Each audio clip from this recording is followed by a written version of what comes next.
Imagine yourself swimming in the water on a beautiful sunny day. There's a warm offshore breeze, and you're doing a lazy breaststroke, enjoying the sun on your back, watching tiny fish zigzagging across your path. You've not noticed that you've drifted farther from shore than you expected, and the current is becoming harder to resist. Looking over your shoulder at the receding shore, you realize it's slipping out of range. You try to swim for it, but the tide is too strong. Reaching the limits of your energy, you start treading water, using your waving reserve to wave the tiny shapes of the people on the beach, fearing they cannot see you. You find you're doing okay. You can do this. I can do this, you say to yourself over and over. I can do this.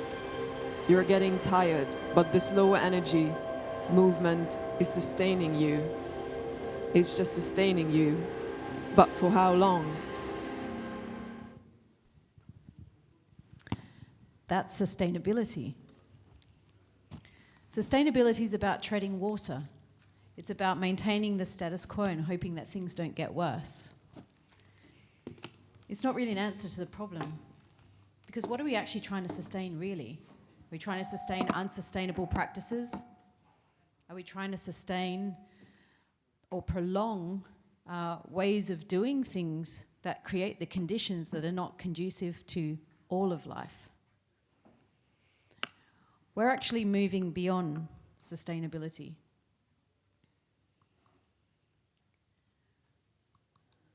And I'm going to break that down for you today. What is beyond sustainability is what we call regenerative. And you might have heard that because quite a few funds have come out saying that they're regenerative. But what does regenerative actually mean? So when we look at the trajectory of ecological design, traditional or conventional design focuses heavily on efficiencies, best practices, doing things right. It focuses on technologies and techniques. When we're taught in our business schools and our MBAs about economics, we're taught scarcity. We're taught to compete for scarce resources, to get as much as we can for as low cost as we can, produce as much as we can so we can scale, and extract that value to a few beneficial shareholders. So it's fragmented thinking. We're taught post-Descartes to break complex things down into its simplest parts, and somehow that will give us the answers. But it doesn't. It disconnects us. It makes things highly quantitative, and it disconnects us from the story of what's really going on. And that's led to the great Anthropocene, the situation that we're currently in. The highest rates of emissions that we've seen in the second time of world's history, that recorded history. We're seeing extinction rates that are incomparable. And we now have a decade of action. So as we move along the trajectory, we come across green. So 20 years we started talking about green. And green is still a bit degenerative because it's talking about less bad. How do we do less bad? How do we have less emissions? Less plastic in the ocean? And then we hit sustainable. And I'm on the International Advisory Board for the World Sustainable Development Forum, so we talk about sustainability a lot. But what are we really trying to sustain? It's a neutral position. We're trying to sustain the standards of life that we have now without making things worse. But that's not really the answer, because even from a net zero policy, we need more than that. We're on a current trajectory for 3.2 degrees by 2050. And according to the IPCC, we have to hit 1.5, so we need negative emissions. How are we going to do that? So you'll see investors start getting scared when we move beyond sustainability, because it gets moving towards complexity. And people are scared of complexity because it's overwhelming and it's too big and it's too much. And what we find then is people confusing regenerative with restorative. So we say we want to regenerate our soil. Well, actually, we want to restore it to optimal. We want to reforest. We want to regenerate our forest. Well, actually, we want to restore our forest back to optimal. But these things take a really long time Because even if we planted enough trees on the planet to restore our forests back to where it was in the 1900s, we wouldn't get the same carbon net sequester. We're comparing new growth forests with old growth forests. So, rightly so, investors are worried that if we take on investments that are restorative, they're going to have to wait 10 or 20 years for any kinds of returns. But we're moving into a space called regenerative. And regenerative is not new because it comes from a lot of the ancient wisdoms. It comes from observing what happens in nature, what already exists. We really have a lot to learn. At some point we decided we were separate to nature. But we're not. We're part of a living system. And if we design a business, that's a living system in its own right. It's made up of people and stakeholders, and it's like a luminous breathing organism. And so we're focusing on nature-based design. How do we design from a living systems perspective? How do we identify patterns? Because in a whole heap of complexity, if we can see the patterns, that's where the opportunity for simplicity lies. And we start moving into quantitative measures as well, not just financial. And it's about doing the right things rather than doing things right. And so what it is we call it a thinking technology. You would have heard, some of you saw the amazing panel yesterday with Kirsten Dunlop speaking, and she's talking about a need for a shift in our thinking. Because we can't transform, we can't be truly transformative if we're trying to solve problems from the mindset or from the lens with which we created it in the first place. I think that was Einstein, right? I'm not going to pretend that's mine. Yeah. But so we are moving now into a space where we need to start looking at the perspective through which we view things and start modelling and designing from the perspective of living systems. Living systems are fractals, and we'll show you what that looks like in a little bit. It's really, really beautiful. But they're self-regenerating, they're self-nurturing, they're highly communicative, they are reciprocal in nature. And so regenerative is not just a word, it can be used as just a word, and I'm finding it is being replaced for sustainability as the new buzzword. But it's actually a set of principles and a very pragmatic set of frameworks that we can apply to our design methodologies, whether we're designing funds, businesses, technologies, and so forth, so that we can actually accelerate our impact and multiply our value. But one of the key things is narrative. If we transform our thinking and we have these amazing solutions that are regenerative, how do we transform the narrative? Yeah, I heard this many times yesterday, that people finally acknowledges that narrative is needed to change the world, but I haven't heard how. And I heard this, that many people, I'm thinking, slide a bit over here. No, it's like I'm double speaking on like 4 microphones, which is kind of annoying. But yeah, I haven't had the answers, like people saying like, how are we going to actually change the narrative? And people talk about actions all the time, but what kind of actions we actually looking for? And I think narrative that sparks action, that's what we're looking for. And how we're actually going to do it is by looking into integrating behavior economics, marketing and communication, public relations, media strategy, content, and how does it work holistically together? And how do you amplify from the get-go and the inception while creating new business models and innovation and technologies, get the narrative from the inception of all this? And if you're not doing it, then you can be the most innovative tech company, you can be the most innovative inventor. If you don't have actually consumers adapting your innovation, you're not going to change the world. And so once you're looking into the narrative and the marketing aspects of all this, plus with the business from the inception, then you're literally changing the world. I've never been interested to look at what the market needs, because my profession, before I became an entrepreneur, I was a marketing and communication director for high-end fashion brands, and I never looked at what the trends are, because we've been dictating the trends. And so I use this methodology of Erica Chantworth, who is a political scientist, and basically she was observing all minorities literally change the world. So we don't want to change the entire world, we just want to change 3.5% of the population and apply climate communication to her social change and political change methodologies that no one ever done before. And so take all this into perspective. Why we're really interested in changing the narrative, because I think stories and language is our most ancient tool, and not only change culture, laws, governance, but changes the history and how our future, basically. And as we know, whoever owns our stories rule the world. Right. Am I on? Hello. Oh, found my voice again. Yay.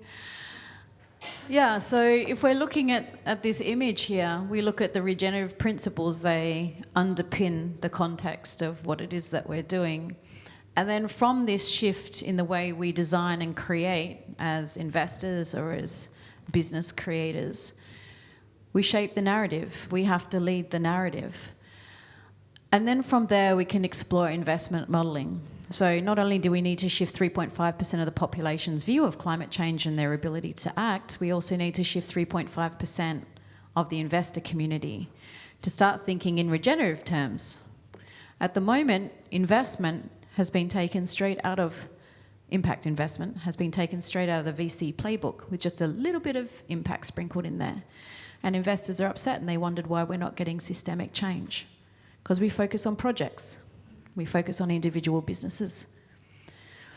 So what we've designed is a methodology by which we approach systems. We have 4 core quadrants that we look at, which is Earth, peace, security and stability, youth and gender. And that's high level enough that we can fit a lot of the world's global challenges on that. And so we start then modelling what we call the leverage points, the impact points, the pressure points upon those systems. And we design for-profit businesses to tackle those leverage points and then invest in an ecosystem. All of us are doing incredible work here, really important work, but we still stay mostly siloed from each other, and it's only at conferences like this that we come together. So how do we build ecosystems that are powered by enough capital to actually fuel transformative change at a regenerative level? And then that regenerative approach boils down to even how we model our businesses. How do we engage with our stakeholders? What does that look like? And when you start applying the principles of regenerative design and development, things start to look a whole lot different. And you start to get multiples of value that you couldn't find when you were just looking purely at linear relationships. When you start looking at dynamic relationships and reciprocity, your value increases. So we're in the process of creating the first women-led fund. 400 million euros, which will roll out to the market in September. It's a totally audacious fund, and it's built entirely off of a regenerative principle, the first one of its kind. And we're building ecosystems of businesses and engaging with leaders in business to look at how we can redesign their businesses to tackle these leverage points within an ecosystem. So here today, we're not here to pitch you anything, sell you anything, just give you a glimpse into a possibility of another way to view things. And for those of you that are really interested in regenerative practice, you can come and talk to us afterwards, and I can share some more information with you about what that actually looks like. Thank you.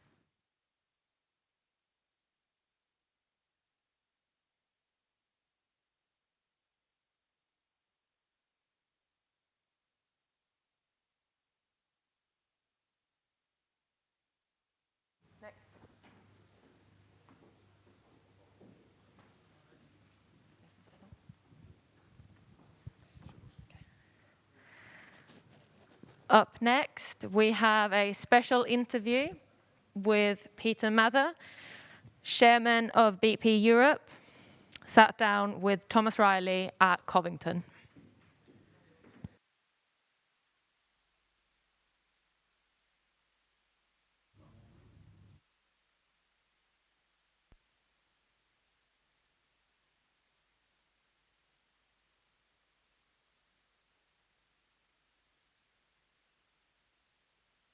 Hello, my name is Tom Reilly. I'm the head of public policy for Covington in the UK.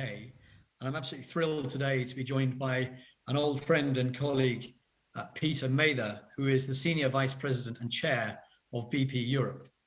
We're going to discuss BP's energy transition, the role of technology, financing, and what it feels like to be inside what is now becoming an energy revolution. Peter, thank you for being with us today. Now, the energy transition seems to have come a long way over the last few years. And it also feels as though it's actually accelerating around us at the moment. How does it feel from inside the sector? Well, first of all, hello to everybody. Hi, Tom. Nice to see you again. It is a period of monumental change, monumental challenge. It is incredibly exciting, but also just a little bit scary, if I'm honest. So, I mean, I have worked in the energy sector for a long time now, more years than I'd care to mention. And I've seen, a lot of changes. I've seen a lot of ups and downs, but I think what we have now is a real existential moment, because if companies like BP don't respond quickly and with conviction to the challenge that is posed by climate change, then we have a real problem. So I think it is an exciting time, Tom, and one that at BP we are taking incredibly seriously. I mean, who would have thought that an oil and gas based company, which is what we were, and to a certain extent we still are, would be saying that we would be producing 40% less of oil and gas by 2030. I mean, that's an extraordinary statement, if you like to make. But we recognize that we have an enormous responsibility. So, but we're up for it, very much up for it, Tom. So that's great to hear, Peter. I'm going to skip forward in the interview because you've given me a very nice opening to ask about what the active role should be of companies in the energy sector. And that's particularly talking about how you accelerate the energy transition, but also how you deliver it without also delivering an energy deficit to those parts of the world that need the technology. Well, this is the challenge. I mean, and this is why it's got to be a transition. You can't just suddenly sort of stop the use of fossil fuels tomorrow and switch on to something else, because the world's energy system is big, developed, complex, and embedded. Now, that's not an excuse to say, oh, we can't do anything because the energy system is so complex. Absolutely not. But it's clearly a time for companies like ours to think about, how do we help this transition. Now, we like to think of ourselves, Tom, as a greening company. We're not a green company. We are not a pure play renewable or solar company. We're heading obviously down that route to expand a lot more on the renewable side. We still have the vast majority of our profit and cash coming from oil and gas. So we have a particular responsibility as a greening company to make sure that, as we transition, we help others transition too, because we do have, and this isn't by any means meant to sound arrogant at all, but we do understand energy systems. We do understand projects and big projects, and we do understand value chains. That is what the energy industry is about. What we have to do is make sure that we shift those projects increasingly towards renewables, towards carbon capture and storage, towards hydrogen, towards electrification. but at the same time, we make sure that it's a just transition and that we don't suddenly find that people are without energy. And this is the conundrum, obviously, because the world still relies an awful lot on the hydrocarbon industry, and we've just got to play a very active role in the vanguard to help transition away from fossil fuels in order to keep the planet within the Paris goals and 1.5 degrees by 2050.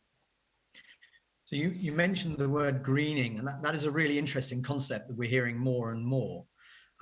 How long do you think that greening process takes? What's the kind of transitional path? I guess what I'm asking here is, BP's got, I think, an impressive energy transition plan.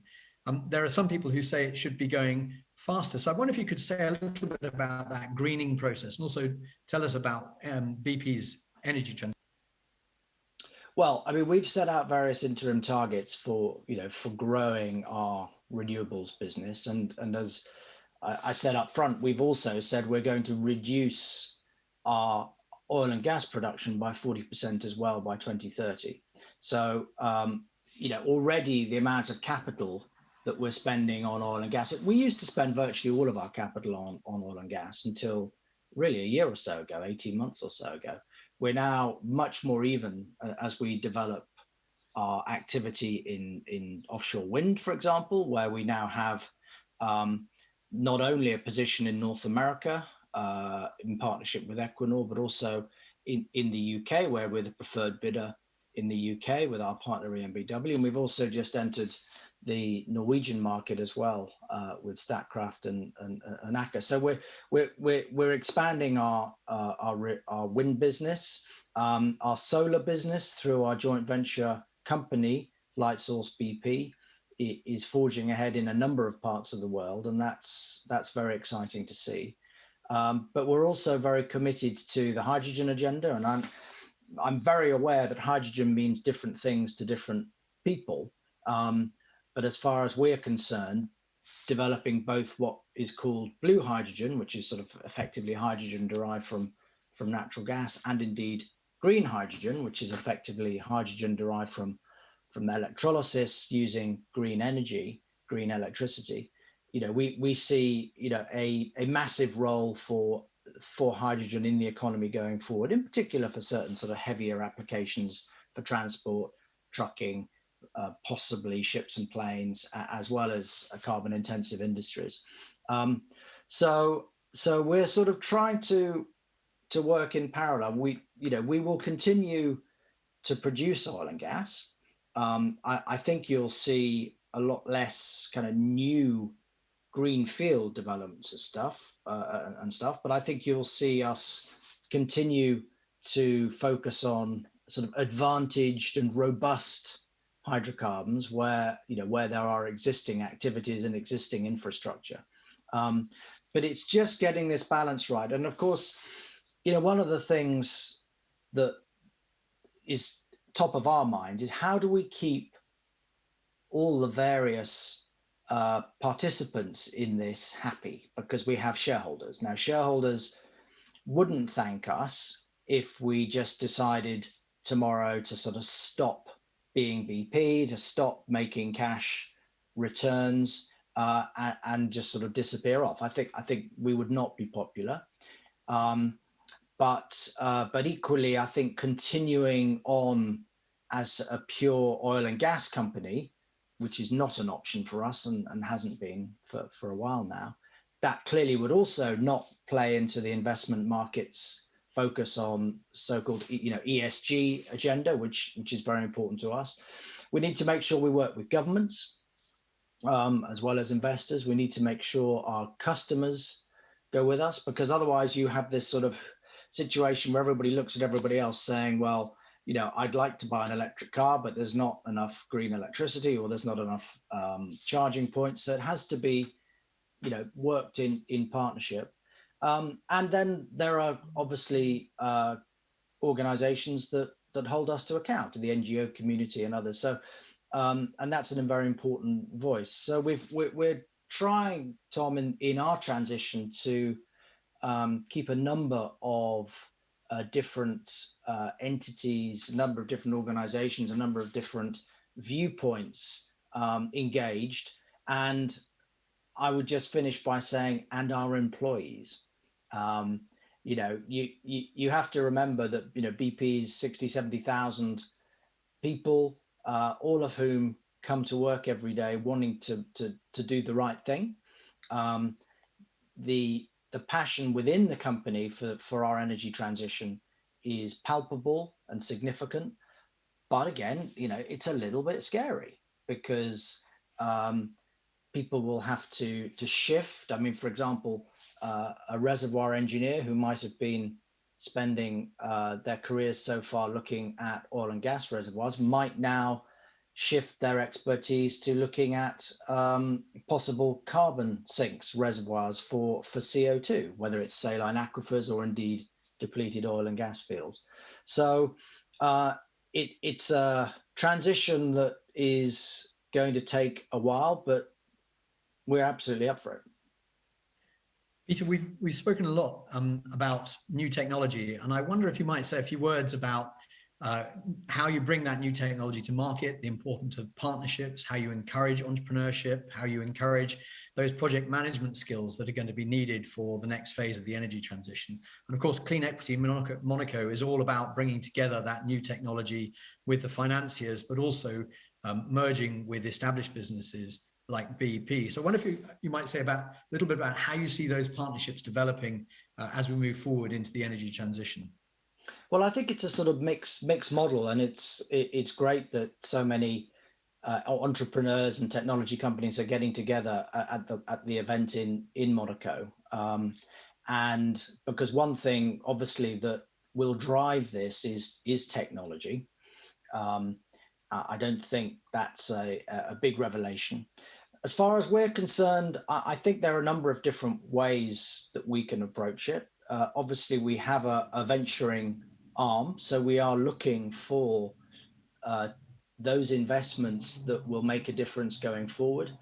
And we've already done, obviously, a number of small investments. Some of them grow to bigger ones. So we're not just going to invest in things that take our fancy. We want to invest in things that help the transition and help us with our transition, and help us provide a fuller service to our customer base. But also, we look to partner with others who have the skills that we don't have. I mean, Lightsource BP is a great example where we took a smaller share and we're a 50-50 owner of the company. They bring enormous skills in terms of solar development and deployment, and we can bring relationships and reach, and obviously some capital underpinning. We also think that partnerships are absolutely the way to go. We've always actually, in the energy industry and the oil and gas sector, followed partnerships. I mean, if you look at the history of the oil and gas business, it's about partnerships, and partnerships between competitors, if you like.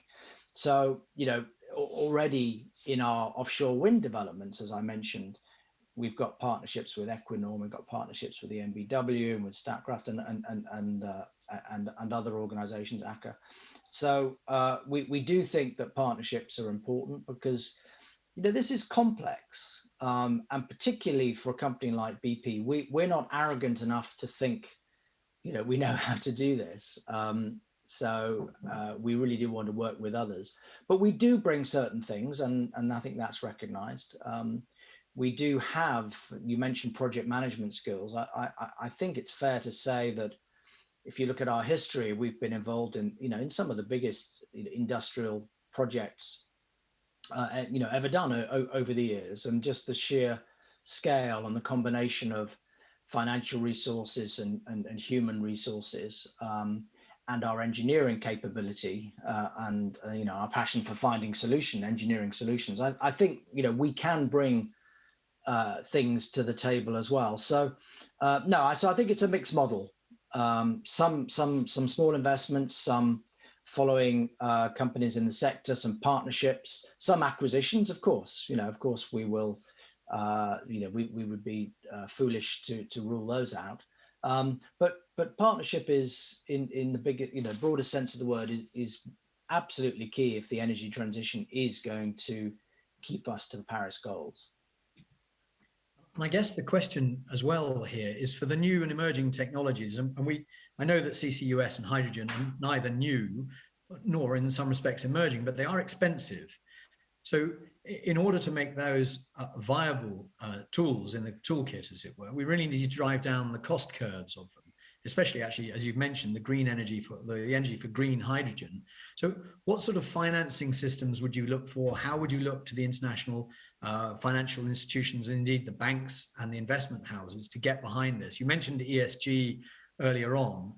I wonder if you might say something possibly about how the taxonomy might work and where you think the funding is going to come from to help drive this energy transition, of which BP is such an integral part.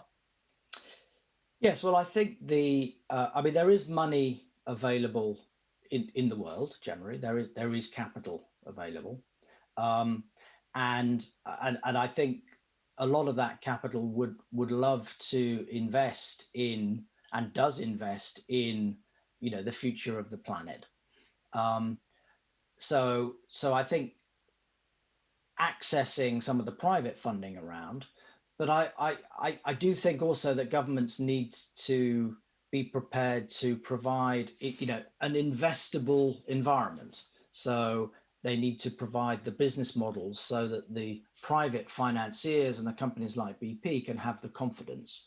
So whether that's carbon capture and storage or hydrogen, and just in the UK, as we speak, obviously the government is looking at the best business models to encourage carbon capture and storage, to encourage hydrogen. And, it will take, for some of these projects, a number of projects to get us down the cost curve. If you look at offshore wind or solar, it wasn't that long ago that they needed, really quite significant subsidy, and the returns were just not good enough on their own as standalone returns. That's effectively changed. I mean, offshore wind, for example, in the UK, prices have come right down, and the level of support required is much lower than it was. Solar is pretty much self-sufficient as well in terms of support. So, and it's because the cost curve has been climbed down, and there's no reason why we can't climb down the cost curve for CCUS, for hydrogen, and for other things. But it is that combination, I think, Tom, of regulatory support in terms of business models from government and policy support, and also private money. And I suppose there's another element as well, which is the carbon price. Ideally, in an ideal world, all of the carbon reduction projects could be financed by a carbon price, but we're quite a way off the sort of levels of carbon price that are required for that to be the investment signal.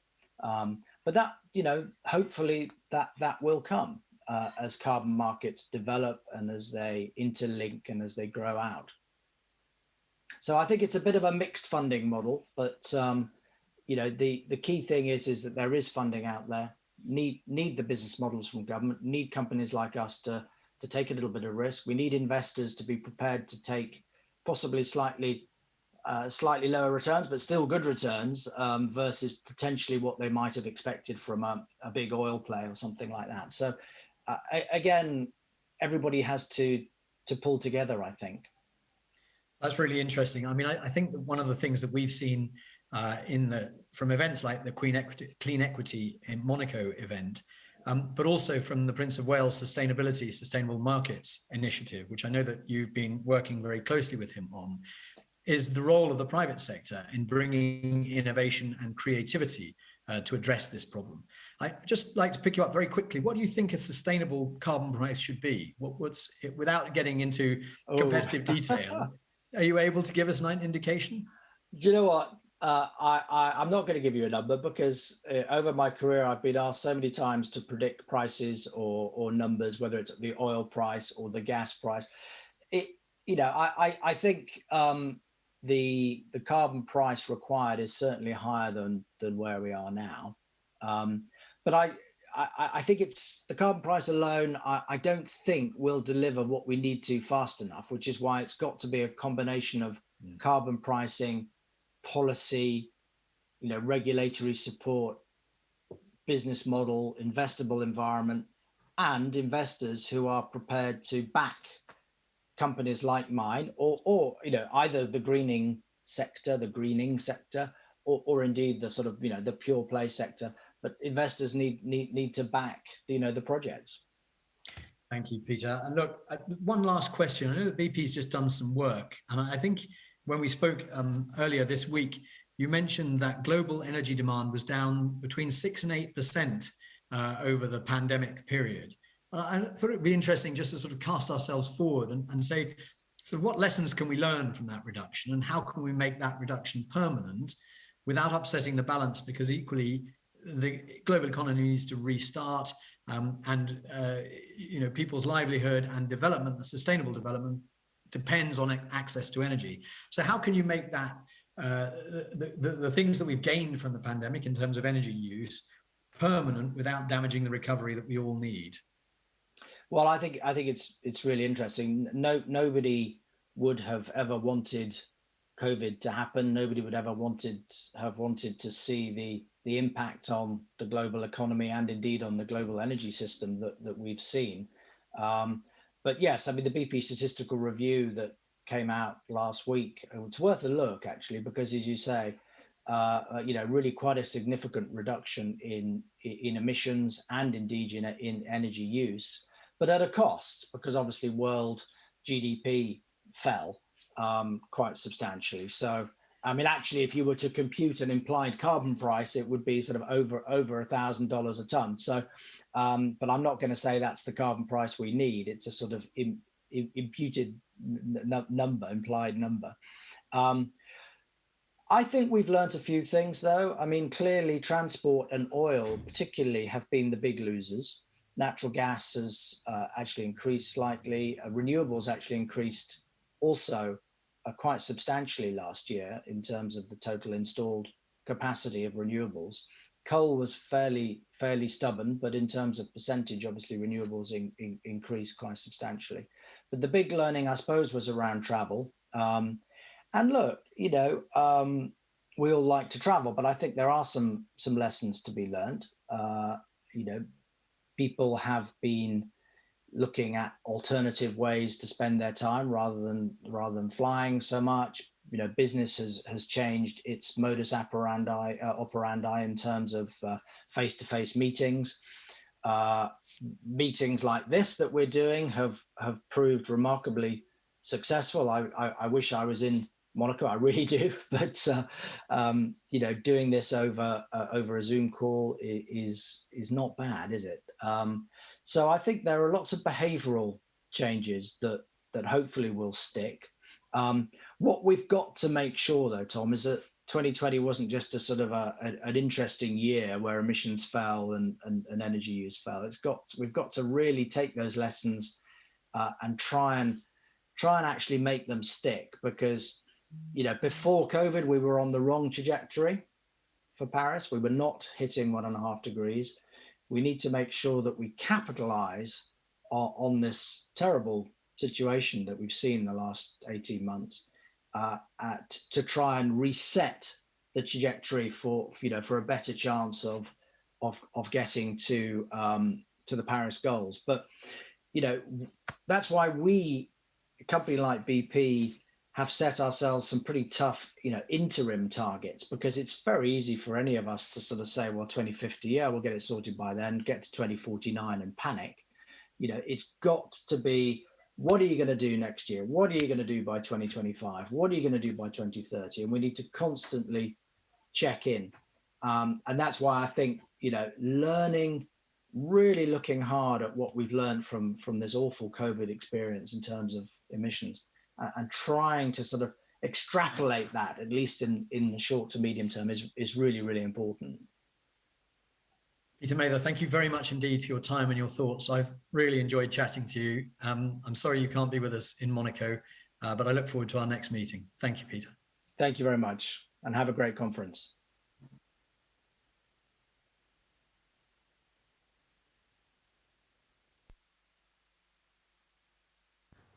Thank you very much, Thomas, and thank you very much, Peter.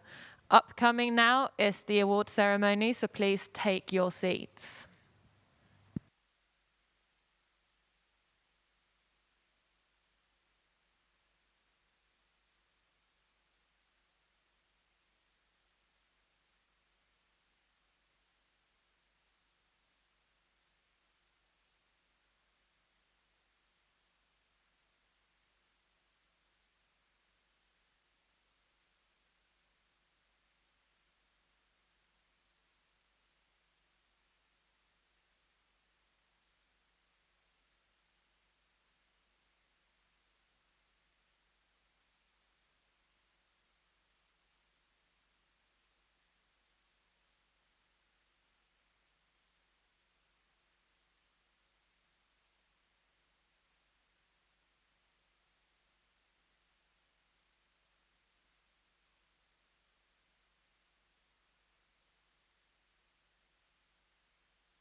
Indeed.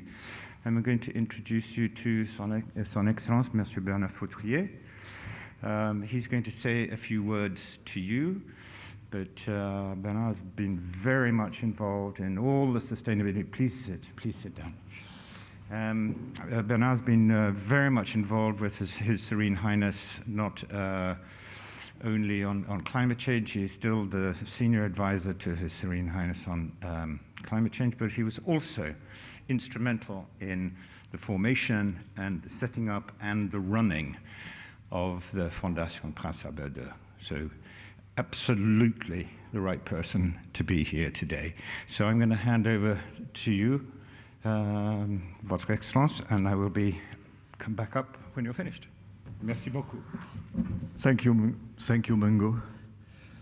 Dear participants, dear organizers of CleanEquity, dear Mungo, ladies and gentlemen, on behalf of His Serene Highness Prince Albert II and on behalf of all of us in Monaco who are concerned by question of sustainable development, I would like to celebrate your commitment and your achievements for a more sustainable and cleaner economic activity.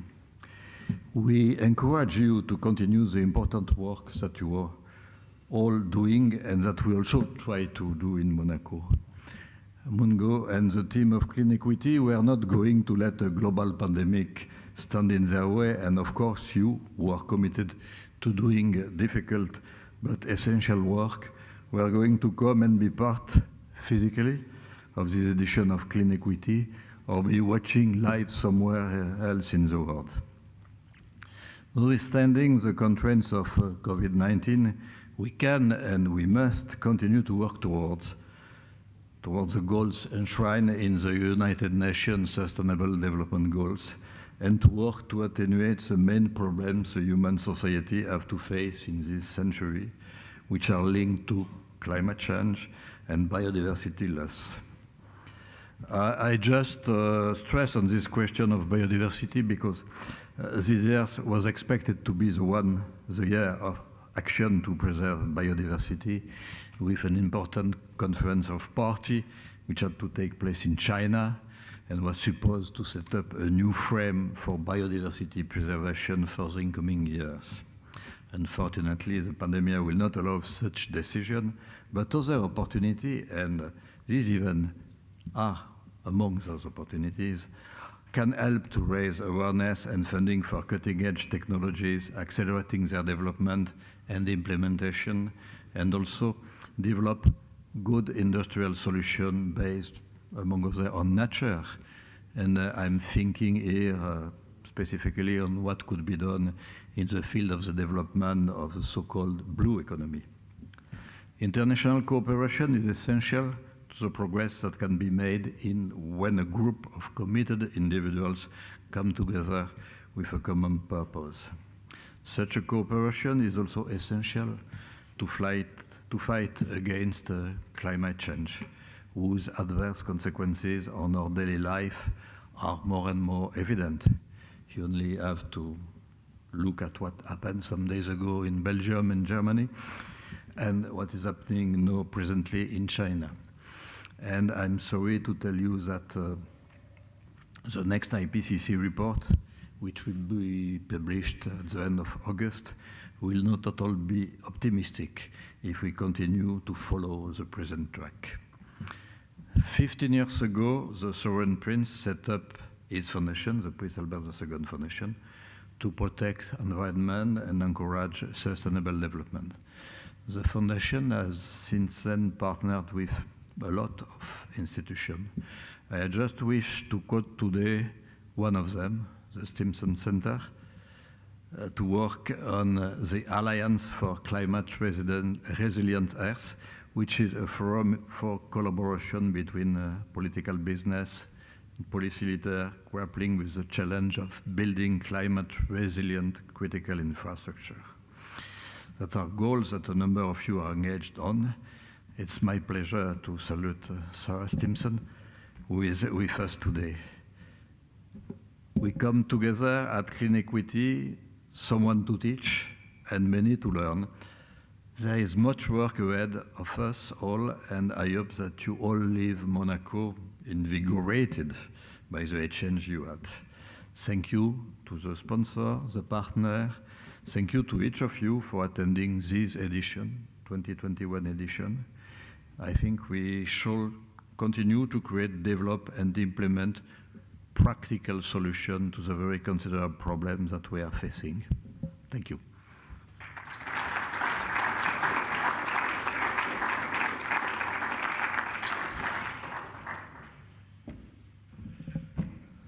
If you stand there, then what happens?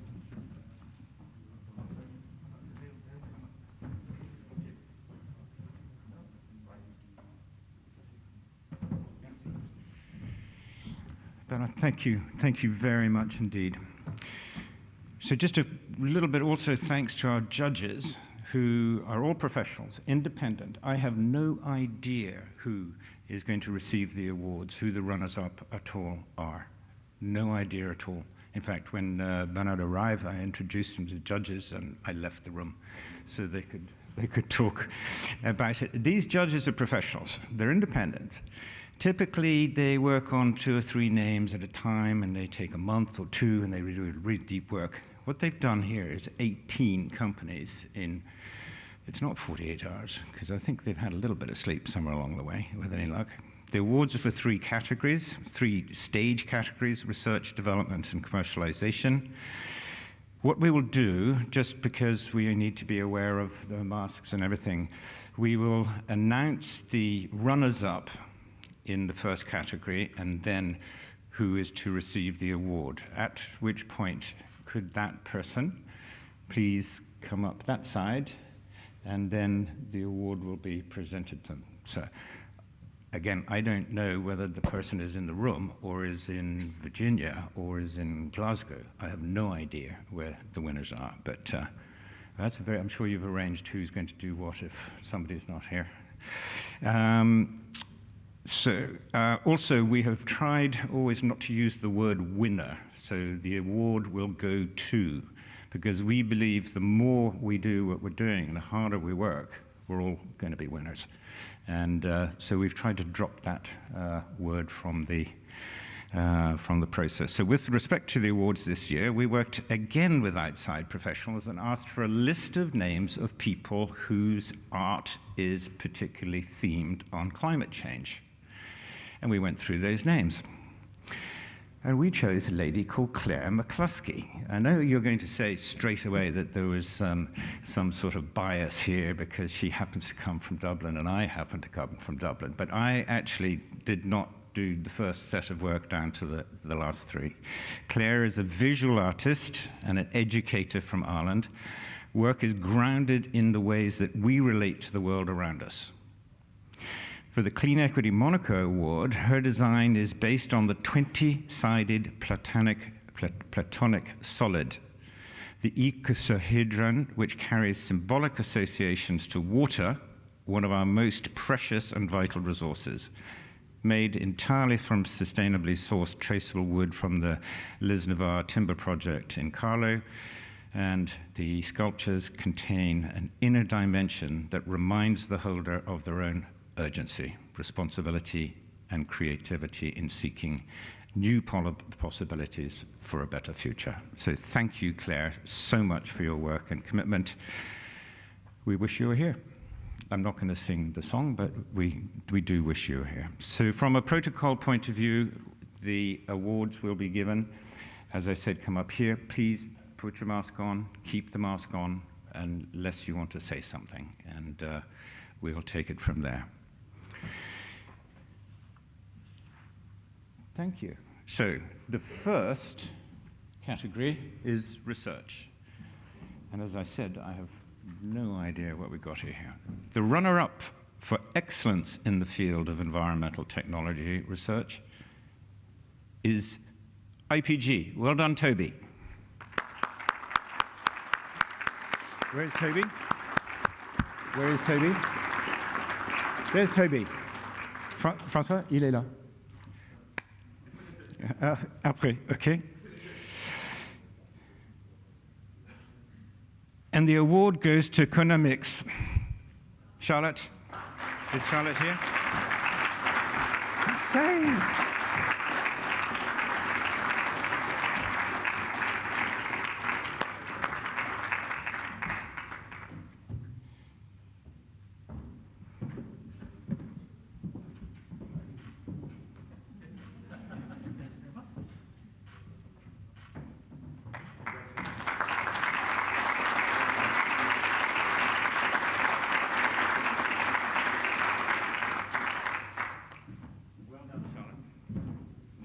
Lots of work done there and lots to do. Very exciting indeed. Thank you. Boy, the judges really did some work, didn't they? Right. So now we have the award for excellence in the field of environmental technology development. The name of the company is AgroPoint. Is Kevin here? Is he? There he is. Well done, Kevin. And the award goes to Vitoro. Well done, Michael.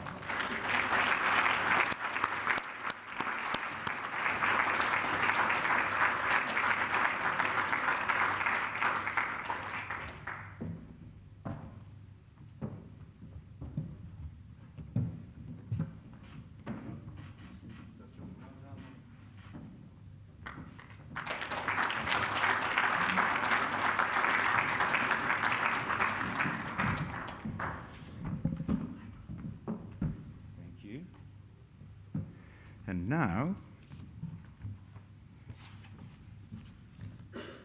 The runner-up for excellence in the field of environmental technology commercialization is Purify Fuel. There's John. Well done, John.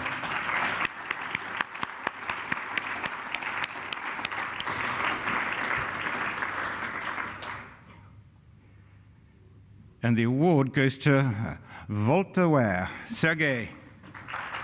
Where is Sergey?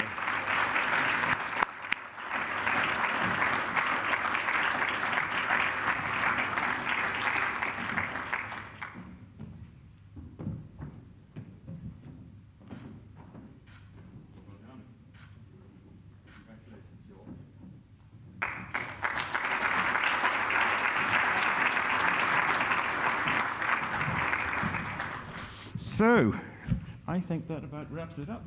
Right? A glass of champagne, I think, would probably go down well. Well, actually, I tell you what we could do. How about a group photograph with Bernard of the three winners? Would that be possible before we disappear? Can I ask the three award holders to come up? Yeah? And we'll just have one photograph with everybody together.